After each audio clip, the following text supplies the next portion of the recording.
Thank you. It's always my honor to come back and share my tips to everyone. I like to share what I do. To be honest, wherever James has said, I'm nobody. I'm just like a landlord like you.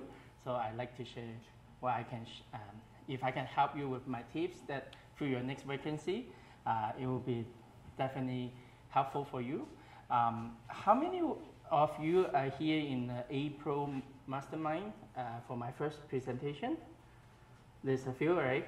So on that presentation, we kind of share a little bit tips about how you create your ad and how you, where you post your ad, right? This time we're more focused on how do you show your properties properly and then how to screen your tenant properly. That's the most important piece, okay? So my, down, up, there we go. Okay, so my goal again for this presentation is if you can pick up 1 or 2 tips, I'm a happy man. Okay, I will share a lot of my trade secret, and then if you can use it, perfect. Okay, as we say, we will be very focused on how you do your showing and how you screen your tenants. In the very end of the presentation, if time allow, I would share you my top 5 landlording secret for self-management. So hopefully we can go through the slide faster, okay? So last time after the presentation, someone ask me, hey Sam, I have a rental vacancy. I just can't feel it. What's the problem? So I told him that I will share my 5-second quick secret how I analyze your ad, okay? So I will ask you to pull up your Kijiji ad. So what I want to see here is what is your problem with your ad if you don't getting any hit or showings, okay?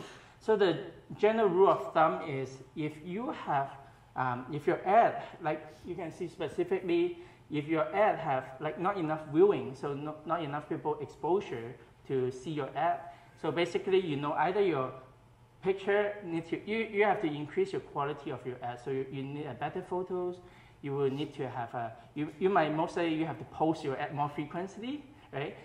Good number for me, like in my experience, is around 50 to 75 per day. You should get that many views. And then if you say, oh, I have enough viewings, but it's no one responding, then there's a good chance your price is too high compared to the market, okay? So with the similar product.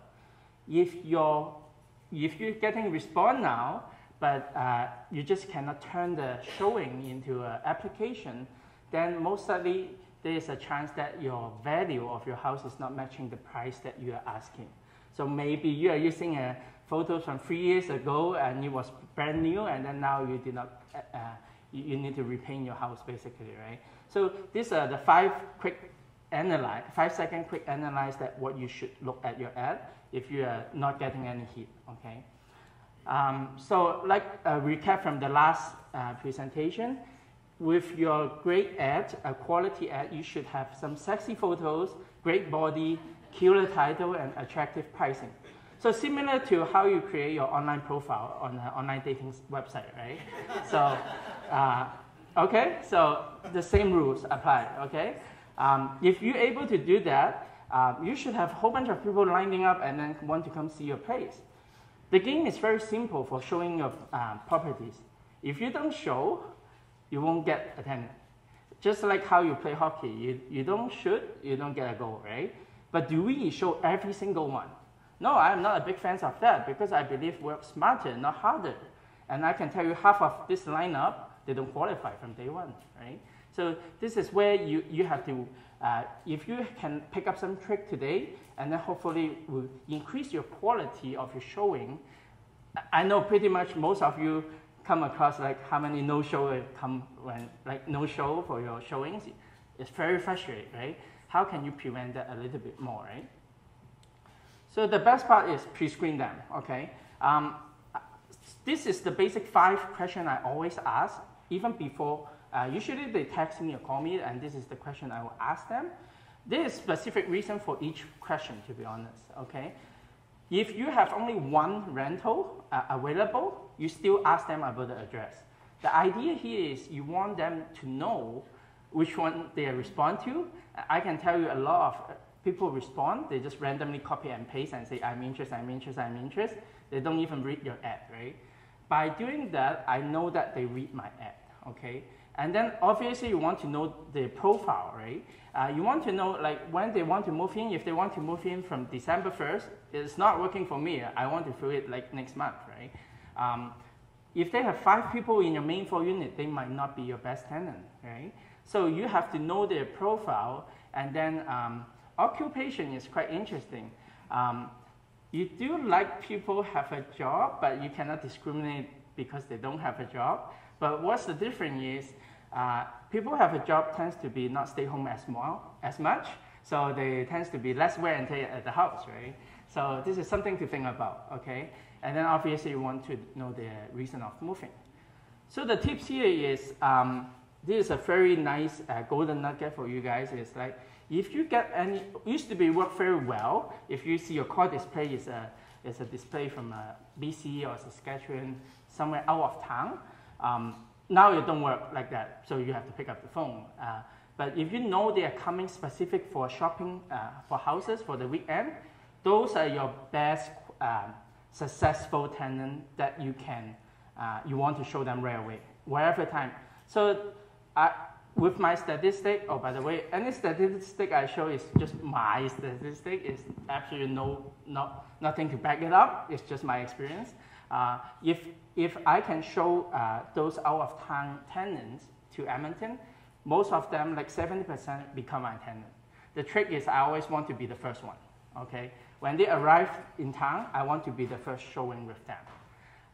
What it does is, like usually my houses have great quality, so I always in the showing, I will tell them, oh, you guys just start your shopping trip. No problem.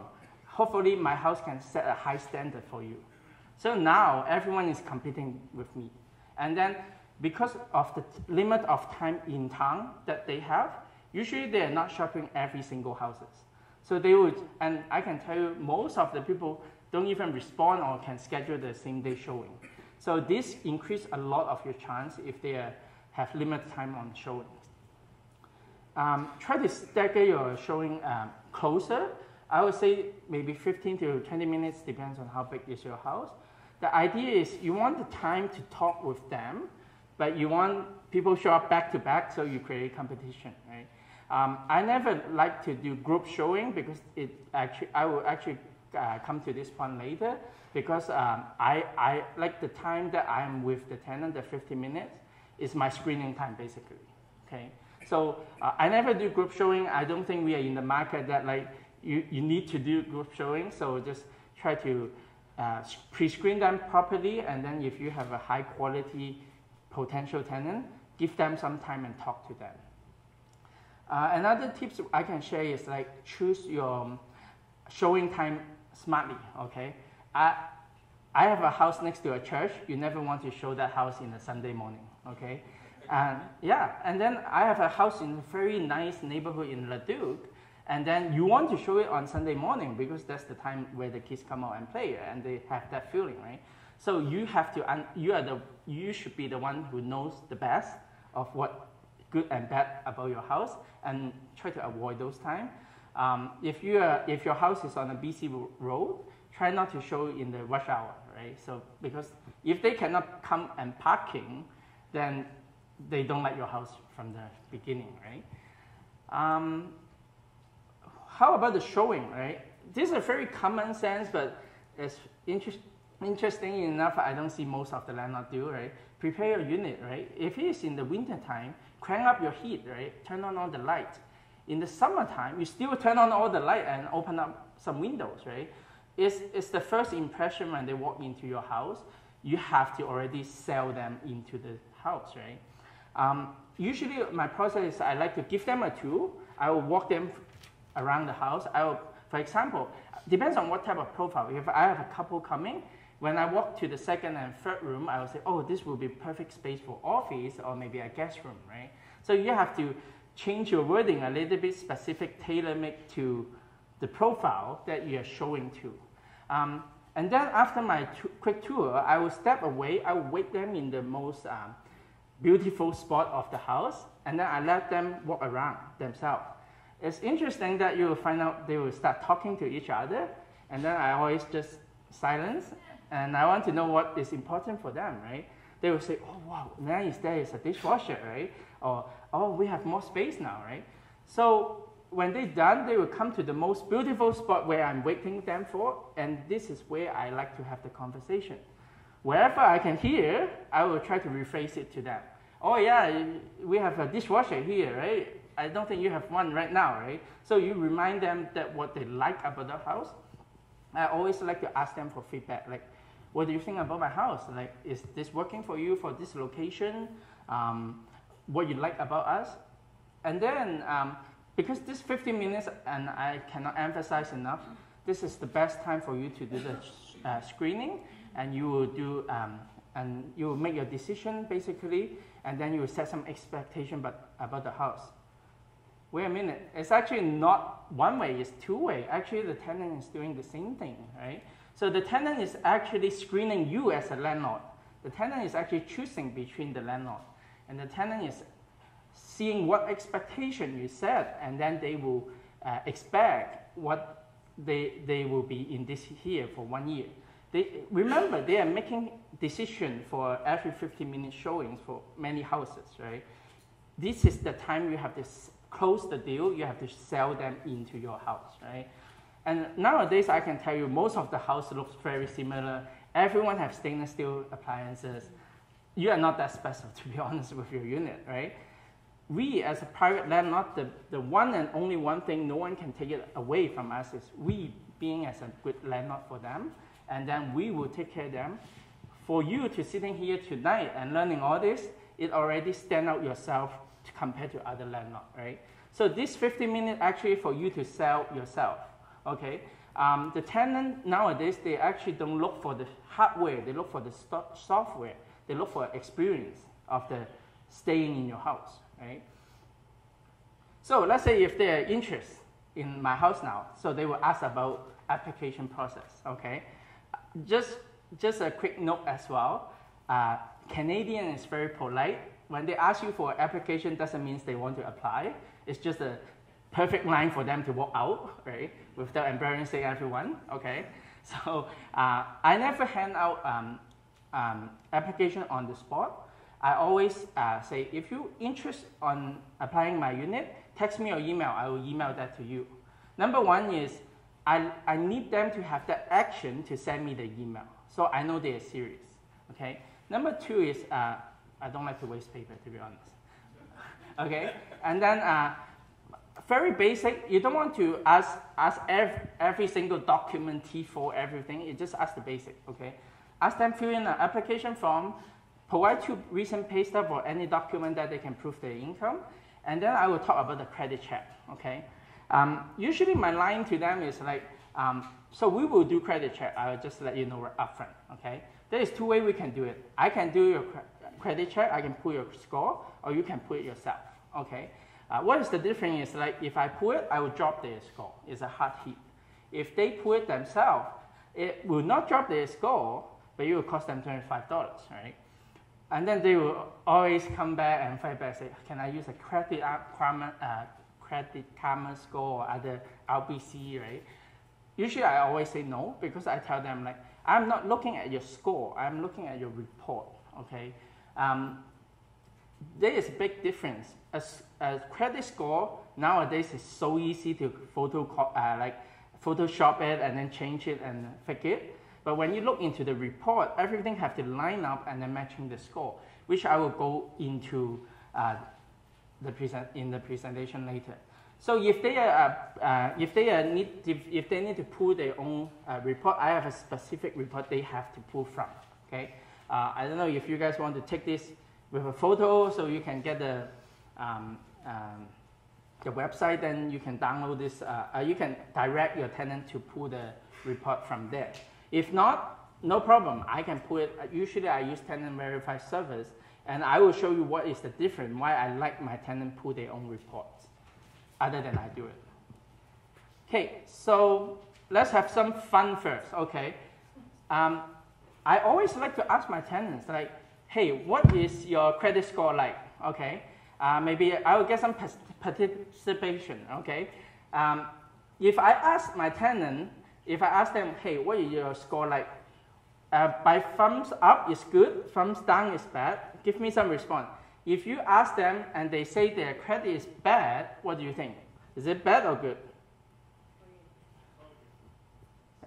No, probably bad. Okay? If they are saying unsure, what do you think? Yeah, usually it's even worse than the bad, okay? Okay? If they say good, what do you think? It's still bad, yeah, okay. Seriously, yeah. So, a tenant have good score, they should able to tell you the score because they're tracking their own score.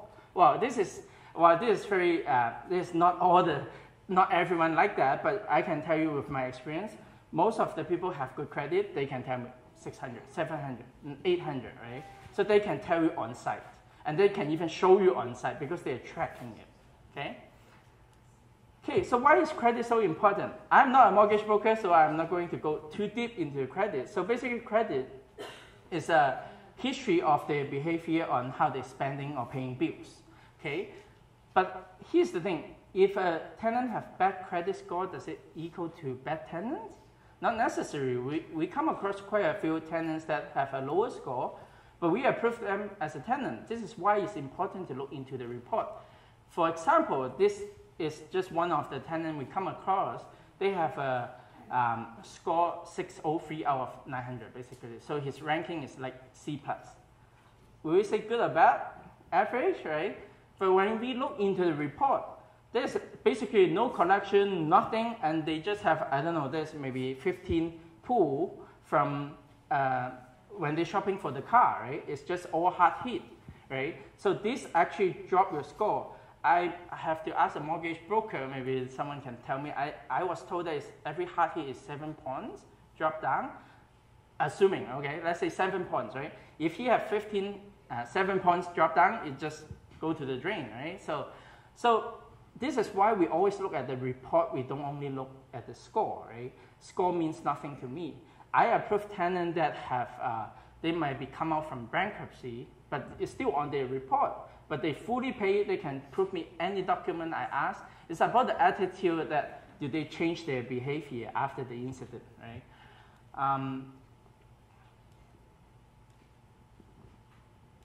It's not going. The slide is not going. Yeah, so it also come to, sometimes we even come across some tenants have a collection on their file. Most of the time they don't even know, to be honest.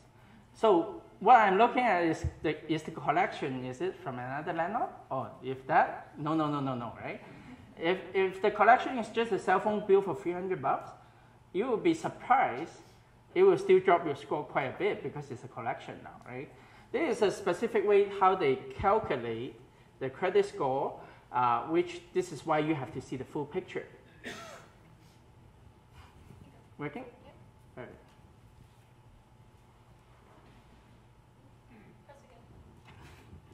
Okay, so yeah, so we talk about the credit score proof by themselves and the credit score proof from, let's say, TVS, so basically tenant verified service, the service I use.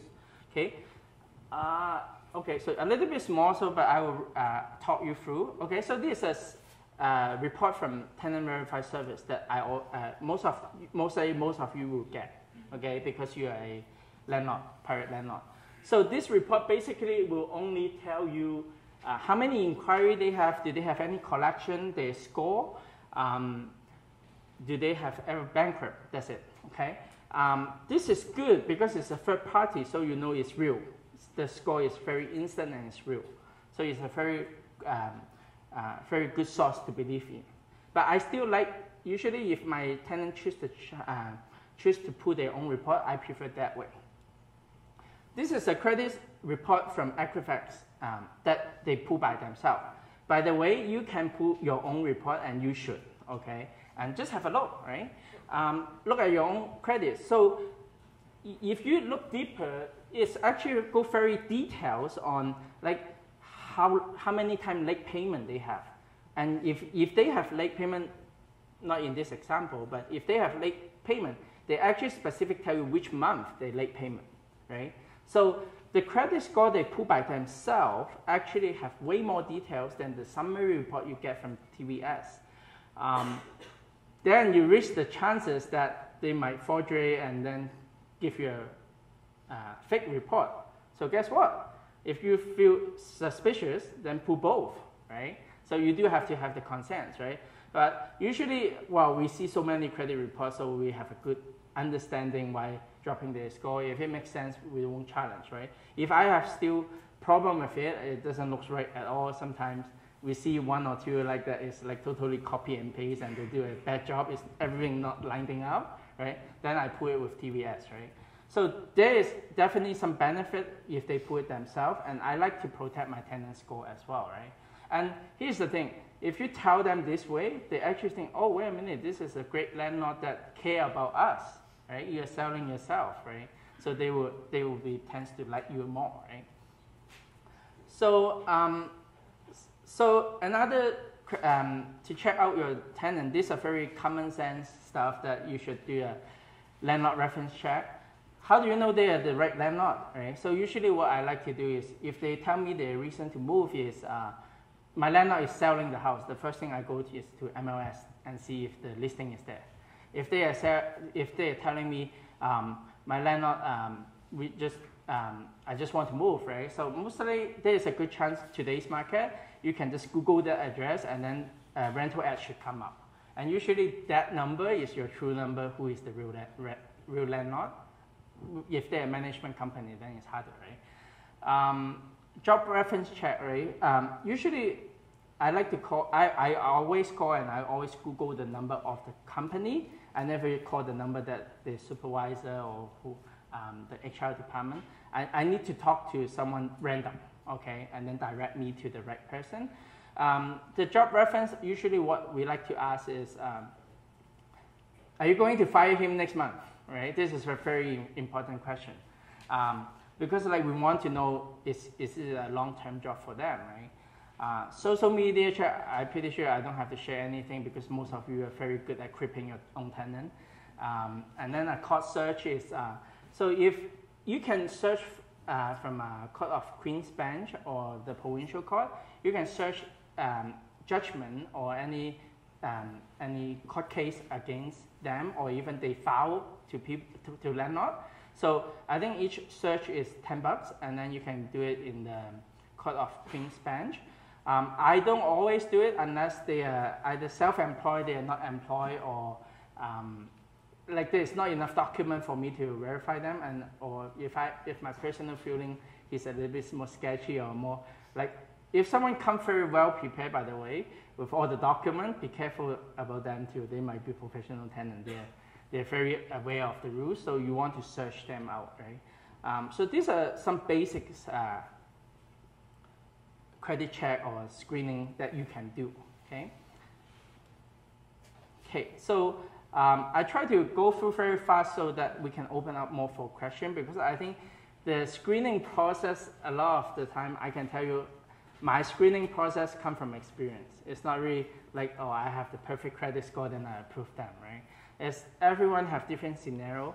So in summary, you want to, you start screening your first tenant from the first response, basically.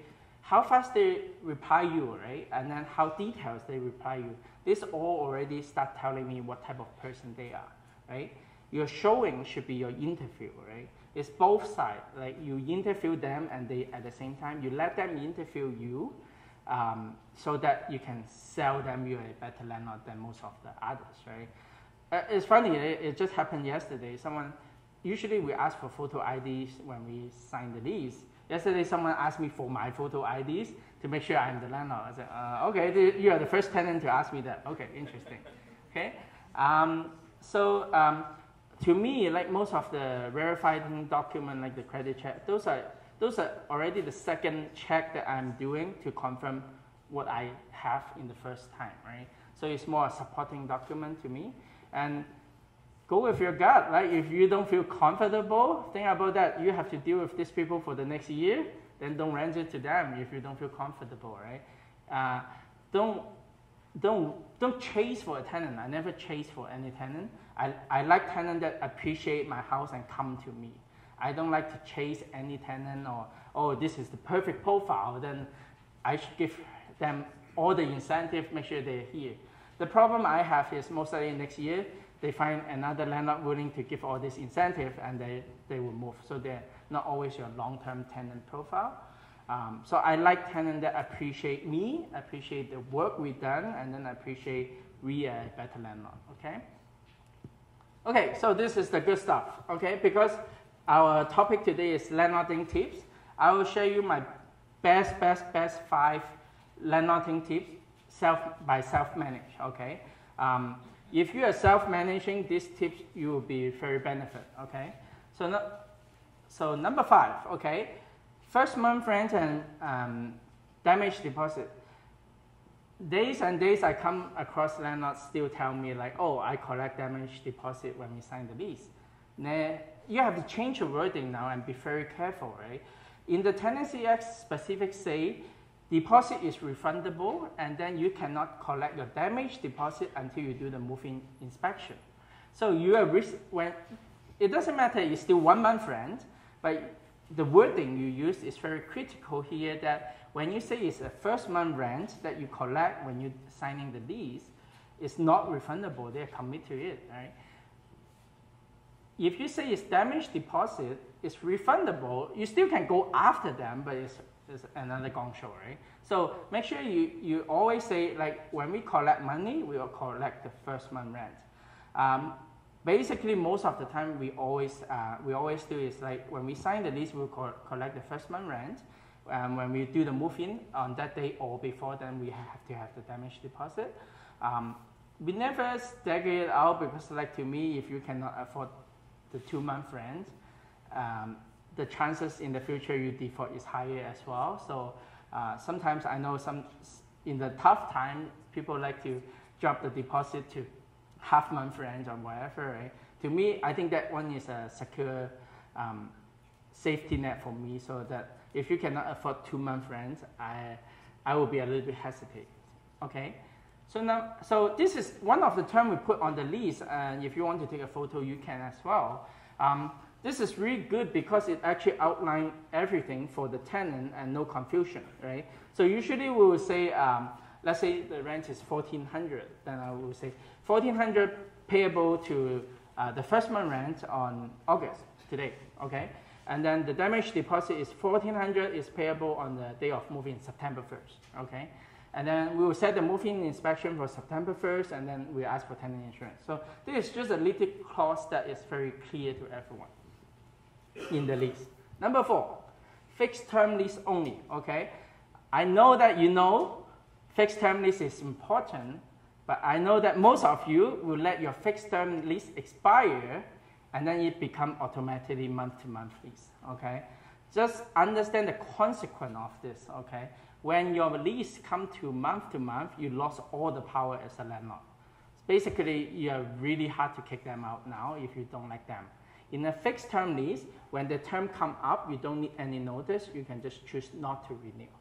But the rule say is, if your fixed term lease expire and you collect the next month rent and you did not say anything, now you automatically roll into a month-to-month lease.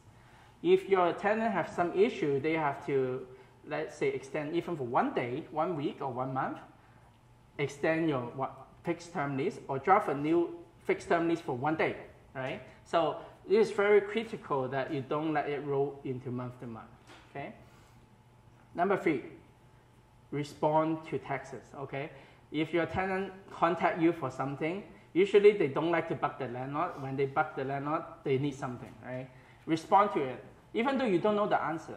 I always share this story that the first time when I'm very new as a landlord, and then my tenant actually called me, hey, I think we have bed bug, right? So at that time I say, okay, I freak out a little bit. And then I tell them, you know what, I'm driving. We deal with this all the time. I will call you back. And what I do is I hang up the phone, I Google, I ask all the friends I have, and then we find a company and deal with it, right? So the idea here is like respond and acknowledge your tenant is the key to keep your tenant. If you are always busy, you don't respond to them, the chances they want to move out is because they feel the experience is not good, then they want to move out as well, right?